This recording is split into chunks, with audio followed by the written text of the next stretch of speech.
आज हम बात करेंगे दृक्बल या एस्पेक्चुअल स्ट्रेंथ, जिसे दृष्टि बल भी बोलते हैं। हमें मालूम है जैसा कि प्लैनेट एक दूसरे को एस्पेक्ट करते हैं, मगर दृष्टि बल होने के लिए उनका पूरा एस्पेक्ट होना जरूरी नहीं है। तो दृष्टि बल निकालने को मैं 2 पार्ट्स में एक्सप्लेन करूंगा।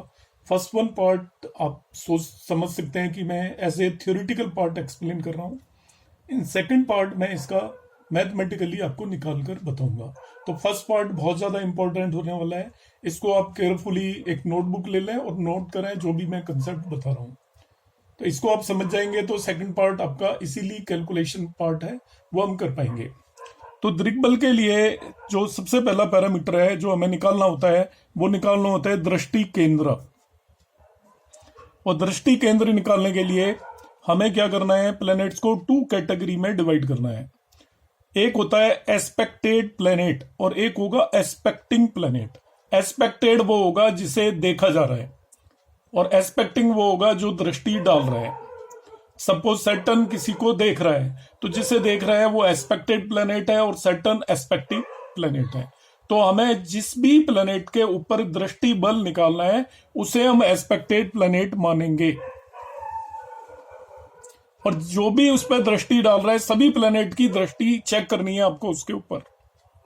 सपोज मैं मार्स पर दृष्टि बल निकालना चाहता हूं तो मार्स मेरा हो गया एस्पेक्टेड प्लैनेट और ऑल अदर 7 प्लैनेट्स जो उसको दूसरों को हम बोलेंगे एस्पेक्टिंग प्लैनेट्स।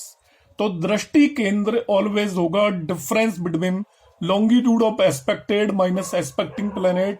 एस्पेक्टेड प्लैनेट को पहले ही रखना है, ये ऑर्डर का ध्यान रखना है हमें। जिस भी प्लैनेट का हम दृष्टि बल निकालना चाह रहे हैं उस प्लैनेट को एस्पेक्टेड प्लैनेट कहेंगे, उसके लॉन्गिट्यूड को पहले रखना है और एस्पेक्टिंग जो उसे देख रहे हैं बाकी सभी के लॉन्गिट्यूड को सेकंड नंबर पर रखना है। ऐसे ऑल 7 प्लैनेट्स मतलब अदर 6 प्लैनेट एक गिवन प्लैनेट को एस्पेक्ट करेंगे, राहु केतु को कंसीडर नहीं करते।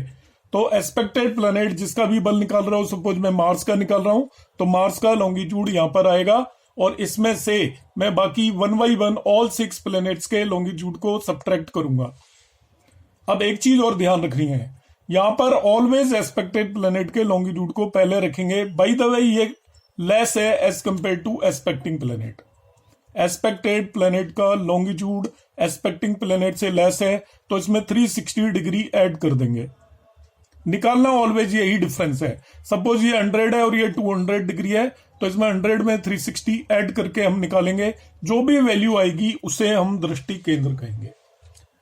तो दृष्टि केंद्र का फिर से मैं एक रिपीट कर देता हूं। दृष्टि केंद्र होता है longitude of expected planet minus expecting planet. Aspected planet को पहले रखना है, यदि उसका लॉन्गिट्यूड एस्पेक्टिंग प्लैनेट से कम है तो उसमें 360 ऐड कर देंगे। अब जिस भी प्लैनेट का आपको दृष्टि बल निकालना होता है उसे हम एस्पेक्टेड मानकर चलते हैं, उसमें से रिमेनिंग 6 प्लैनेट्स के लॉन्गिट्यूड को सब्ट्रैक्ट करेंगे, जो आएगा दृष्टि केंद्र कहेंगे उसे। अब दूसरी चीज होती है दृष्टि केंद्र निकालने के बाद, जिसे शॉर्ट फॉर्म में हम डीके बोलते हैं, डीके। दूसरी चीज निकालेंगे हम दृष्टि वैल्यू। इसको दृष्टि केंद्र को एक्चुअली एस्पेक्ट एंगल भी बोलते हैं।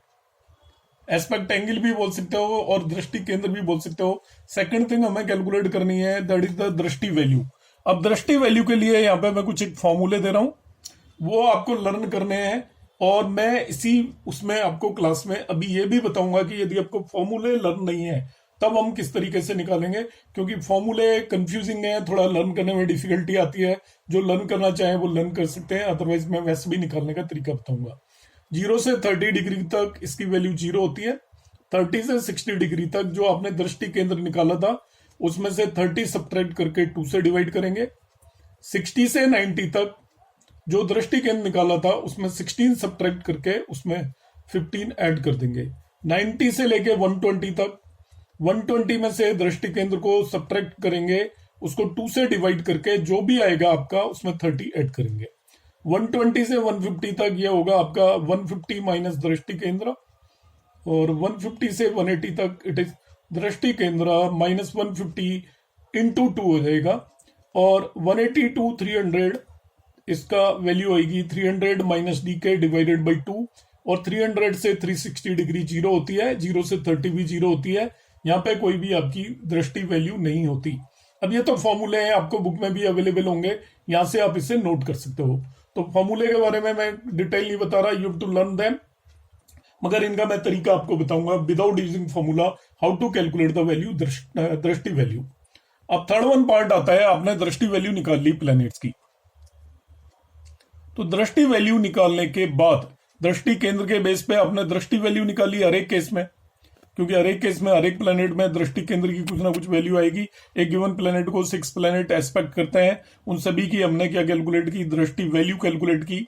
अब हमें मालूम है कि स्पेशल एस्पेक्ट भी होता है, मार्स 4th और 8th हाउस में भी एस्पेक्ट करता है, सैटर्न 3rd और 10th हाउस में भी एस्पेक्ट करता है, जुपिटर 5th और 9th हाउस में भी एस्पेक्ट करता है। तो यदि मार्स किसी भी प्लेनेट से 90 से 120 डिग्री के बीच में हो उसका लॉन्गिट्यूड, या फिर ये तो हो गया आपका 4th हाउस, या 210 से 240 डिग्री हो, ये हो गया आपका 8th हाउस, तो यहां पर दृष्टि वैल्यू की स्पेशल वैल्यू आपको देनी पड़ेगी 15। मार्स के लिए स्पेशल वैल्यू गिवन है 15। ऐसे यदि जुपिटर आ गया तो जुपिटर में आपको मालूम है it aspect to 5th house, मतलब 120 टू 150 डिग्री, और 9th हाउस को देखता है, 9th हाउस आएगा 240 डिग्री से 270 डिग्री। यदि किसी भी प्लेनेट से जुपिटर, वैसे ही देख लीजिए आप, यदि वो 5th और 9th में है तो आपको स्पेशल यहां पर वैल्यू देनी पड़ेगी, दृष्टि वैल्यू उसको 30। ऐसे ही सैटर्न हमें मालूम है कि एस्पेक्ट करता है 3rd, और ये यहाँ पे वैल्यू बाई मिस्टेक गलत लिखी हुई है, इट इज 60 टू 90 है, ध्यान रखना, it is 60 to 90। 3rd house में एस्पेक्ट करता है और इसके बाद 10th में एस्पेक्ट करता है, तो 3rd हाउस का मतलब हो गया 60 टू 90 और 270 टू 300। आप जो भी चार्ट आपको दे रखा होगा उसमें आप देख लीजिए, सैटर्न एस्पेक्ट कर रहा है 3rd हाउस में और सैटर्न एस्पेक्ट करेगा 10th हाउस में, तो स्पेशल दृष्टि वैल्यू आपको 45 देनी पड़ेगी सैटर्न के लिए। तो जो भी आपने दृष्टि वैल्यू ऊपर कैलकुलेट की थी अलग अलग प्लैनेट्स के केस में, प्रैक्टिकली मैं आपको करके दिखाऊंगा, अभी आप इसको समझ लीजिए केवल मीनिंग क्या है। तो स्पेशल एस्पेक्ट की वैल्यू को उसमें हम ऐड करेंगे। तो मार्स यदि एस्पेक्ट कर रहा है तो उसकी वैल्यू 15 ऐड होगी, जुपिटर के केस में 30 ऐड होगी, और सैटर्न के केस में 45 ऐड होगी। ये आपका थर्ड कंसेप्ट आपको याद रखना है। Now come to the fourth one, इसको स्पेशल दृष्टि वैल्यू बोलते हैं। इसके बाद हम क्या करेंगे, सब दृष्टि वैल्यू निकाल के हम दृष्टि पिंड निकालेंगे। सब दृष्टि वैल्यू आपने कैलकुलेट कर ली इंडिविजुअल प्लैनेट्स की, एक पर्टिकुलर, जैसे सपोज मैं मार्स का निकाल रहा हूं, मार्स को जो 6 के 6 प्लैनेट देख रहे हैं, तो मैंने मार्स के लिए सभी केसेस में दृष्टि केंद्र निकाला, फिर फॉर्मूला लगा के दृष्टि वैल्यू निकाली। अब मैं निकालूंगा दृष्टि पिंड। तो दृष्टि पिंड क्या होता है, जो दृष्टि वैल्यू है वही दृष्टि पिंड है। ओनली डिफरेंस क्या है, दृष्टि पिंड निकालते टाइम आपको ध्यान रखना है, जो मेलिफिक प्लैनेट एस्पेक्ट कर रहे हैं उनकी वैल्यू को नेगेटिव कर देंगे हम, उसको हम नेगेटिव एस्पेक्ट बोलते हैं। जो मेलिफिक प्लैनेट जो भी एस्पेक्ट कर रहे हैं उनकी वैल्यू को नेगेटिव कर देंगे। अब देखिए मार्स और सैटर्न तो मेलिफिक है ही, मगर आपको चार्ट के अंदर देखना है, यदि मून मेलिफिक है तो उसकी भी आपका जो भी दृष्टि वैल्यू है उसको नेगेटिव कर देंगे। और मरकरी यदि मेलिफिक है, वो किसी मेलिफिक के साथ होकर मेलिफिक हो जाता है, तो उसकी भी दृष्टि वैल्यू को नेगेटिव कर देंगे। तो जो भी मेलिफिक आपके प्लैनेट एस्पेक्ट कर रहे हैं, मेलिफिक प्लैनेट की दृष्टि वैल्यू को हम नेगेटिव लेंगे। इसी तरीके से बेनिफिक प्लैनेट की दृष्टि वैल्यू को पॉजिटिव लेंगे। इसको हम इन दोनों को दृष्टि पिंड बोलते हैं। जो मेलिफिक एस्पेक्ट कर रहे हैं उसको हम पाप दृष्टि पिंड बोलते हैं, और जो बेनिफिक एस्पेक्ट कर रहे हैं उसे हम पुण्य दृष्टि पिंड बोलते हैं, शुभ दृष्टि पिंड भी बोल देते हैं। तो मेलिफिक और बेनिफिक का आपको क्राइटेरिया वैसे ही बनाना है। Moon can be malefic as well as benefic, Mercury can be malefic as well as benefic, as per chart हमें डिसाइड करना पड़ेगा। तो जो मेलिफिक दृष्टि वैल्यू थी उन्हें हमने नेगेटिव कर दिया, बेनिफिक को हमने पॉजिटिव कर दिया। अब इन दोनों को ऐड कर लेंगे, नेगेटिव को अलग से ऐड करेंगे, पॉजिटिव को अलग से ऐड करेंगे, तो दोनों का जो भी रिजल्ट आएगा ऐड कर लीजिए दोनों को, पॉजिटिव और नेगेटिव को वी विल ऐड देम। इनको शुभ और पाप दृष्टि हो गई है, दोनों को ऐड कर लेंगे। ऐड करने पर जो आएगा वो आपका ओवरऑल दृष्टि पिंड होगा। तो जो मेलिफिक एस्पेक्ट कर रहे हैं उनकी दृष्टि वैल्यू को, बेनिफिक एस्पेक्ट कर रहे हैं उनकी दृष्टि वैल्यू को माइनस और प्लस करके ऐड कर लिया, जो ओवरऑल आएगा वो होगा दृष्टि पिंड, और उसको 4 से डिवाइड करने पर दृष्टि बल मिलेगा। दृष्टि पिंड को 4 से डिवाइड करेंगे तो दृष्टि बल मिलेगा। I am repeating the whole process again. First one हम कैलकुलेट करते हैं दृष्टि केंद्र, ये होता है aspected planet minus aspecting planet. यदि एस्पेक्टेड प्लेनेट का लॉन्गिट्यूड कम है तो उसमें 360 ऐड कर देंगे। दूसरी हम निकालेंगे दृष्टि केंद्र, उसके लिए फॉर्मूले मैंने बताए हैं, उनको यूज करेंगे। यदि सैटर्न, जुपिटर और मार्स स्पेशल एस्पेक्ट कर रहे हैं तो उनके भी वैल्यू उसमें ऐड कर देंगे दृष्टि वैल्यू में। फिर इसके बाद हम फाइंड आउट करेंगे, उनको साइन एलोकेट करेंगे। जो मेलिफिक देख रहे हैं उनकी दृष्टि वैल्यू को नेगेटिव बना देंगे और जो बेनिफिक देख रहे हैं उनकी दृष्टि वैल्यू को पॉजिटिव बना देंगे। फिर इन्हें ओवरऑल ऐड कर लेंगे, नेगेटिव को अलग से, पॉजिटिव को अलग से, फिर दोनों का सम निकालेंगे। वो आपका ओवरऑल सम नेगेटिव भी हो सकता है और पॉजिटिव भी हो सकता है। जो भी सम आया उसको हम बोलेंगे दृष्टिपिंड, और उसको 4 से डिवाइड करने पर आपको दृष्टि बल मिलेगा। प्रैक्टिकली मैं इसको बाद में करके दिखाऊंगा, आपको एक प्रैक्टिकल केस लेके दिखाऊंगा, मगर आप इन सारी चीजों को नोट कर लीजिए, आपको करने में बहुत हेल्प मिलेगी। यहां पर अब मैं एक छोटा सा पोर्शन ले रहा हूं जिसमें आपको दृष्टि केंद्र से दृष्टि वैल्यू निकालने का मेथड एक्सप्लेन करूंगा विदाउट यूजिंग एनी फॉर्मूला। तो आप इस पर्टिकुलर सर्किल को देख लीजिए, आप सर्किल बना लीजिए। 0 से 30 डिग्री यदि एंगल हो दृष्टि केंद्र की वैल्यू, तो दृष्टि वैल्यू 0 होती है। तो यहां पर 0 से 30 डिग्री यदि दृष्टि केंद्र आ गया तो दृष्टि वैल्यू आपकी 0 हो जाएगी। अब 30 से 60 ध्यान से समझ लीजिए, सर्कल आपको याद करना पड़ेगा। 30 से 60 दृष्टि वैल्यू चेंज होती है 50 तक, 0 से 15। इसका मतलब इस रीजन में हर एक 2 डिग्री पर दृष्टि वैल्यू की वैल्यू 1 चेंज होगी। मतलब पर डिग्री ये हाफ चेंज हो रही है। मतलब 30 से 60 डिग्री एंगल चेंज हुआ और दृष्टि वैल्यू 15 आई, तो पर डिग्री ये हाफ चेंज हो रही है। तो मैं आपको एग्जांपल लेके यहां पर सपोज मैं कंसीडर करता हूं कि आपका ये हो गया, इफ इट इज 40 डिग्री दृष्टि केंद्र आ गया किसी भी प्लेनेट का, तो अब कैसे करूंगा? वो इस रेंज में लाई कर रहा है, तो इस रेंज में लाई कर रहा है तो मैं इसको 40 डिग्री को 2 पार्ट में डिवाइड करूंगा। 0 से 30 तो अलग लिख दूंगा, 30 और 10 यहां पे मैंने अलग से लिख दिया। इट इज 30 + 10 हो गया। अब 0 से 30 तो इसकी वैल्यू 0 ही थी 30 पर। अब नेक्स्ट 10 डिग्री में वो कितनी चेंज हुई होगी? तो यहां से यहां तक 30 डिग्री में वो 15 इंक्रीज होती है। इसका मतलब 1 डिग्री में हाफ इंक्रीज होगी, इसलिए 10 डिग्री में वो आपका 5 इंक्रीज होगी। तो इसकी दृष्टि वैल्यू 0 + 5 हो जाएगी। समझिए, 0 से 30 डिग्री तक तो कुछ थी नहीं, 30 से 60 टोटल चेंज हो रहा है आपका एंगल में, दृष्टि केंद्र में 30 डिग्री का, और दृष्टि वैल्यू चेंज हो रही है ओनली 15 से। मतलब हर एक 2 डिग्री पर दृष्टि वैल्यू 1 मिल रही है, तो 1 डिग्री पर हाफ मिलेगी। तो इस पर्टिकुलर पोजीशन में वो प्लेनेट 10 डिग्री मूव किया है। 30 डिग्री तो यहां पे मूव किया था, टोटल 40 है, यहां से यहां तक 10 डिग्री मूव किया है, तो 10 डिग्री में उसको दृष्टि वैल्यू 5 मिल गई। इस तरीके से हम इस रीजन में कोई भी है वो निकाल सकते हैं। अब नेक्स्ट रीजन में आता हूं मैं। 60 डिग्री से 90 डिग्री तक आपको लर्न करना है। दृष्टि वैल्यू यहां पे जो 15 थी वो यहां पे आके 45 हो जाती है।